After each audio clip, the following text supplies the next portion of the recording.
Burmese সুপারি সিন্ডিকেটের অভিযোগে শিলচরে ইডির অভিযান। ইটখোলা এলাকায় আবুক মজুমদারের বাড়িতে সকাল থেকেই ম্যারাথন তল্লাশি।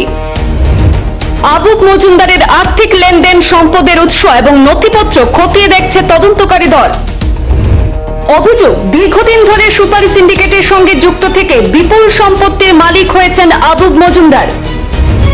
গুয়াহাটি এবং কলকাতা থেকে আসা যৌথ দলের তদন্ত চলছে তার বাড়িতে। বার্মিজ সুপারি চোরাচালান চক্রের সঙ্গে যুক্ত থাকার অভিযোগে শিলচরে ব্যবসায়ী আবুক মজুমদারের ইটখোলা এলাকার বাসভবনে আজ শুক্রবার ভোর থেকে তল্লাশি অভিযান চালাচ্ছে এনফোর্সমেন্ট ডিরেক্টরেট ইডি। গুয়াহাটি এবং কলকাতা থেকে আসা ইডির একটি বিশেষ দল বিপুল নিরাপত্তা বাহিনী নিয়ে অভিযান পরিচালনা করছে।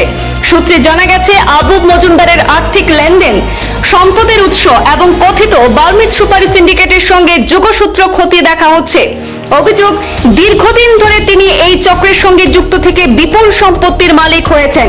স্থানীয় সূত্রের দাবি, অভিযানের খবর পেয়ে আবুক মজুমদার বাড়ি ছেড়ে পালিয়ে গেছেন, তবে তিনি কোথায় রয়েছেন তা এখনো পর্যন্ত নিশ্চিত নয়। উল্লেখ্য, অতীতেও বিভিন্ন মামলায় এই আবুক মজুমদার আসাম পুলিশ এবং সিআইডির নজরে এসেছিলেন। এবার তার বিরুদ্ধে অর্থ পাচার সংক্রান্ত অভিযোগের তদন্তে নেমেছে ইডি।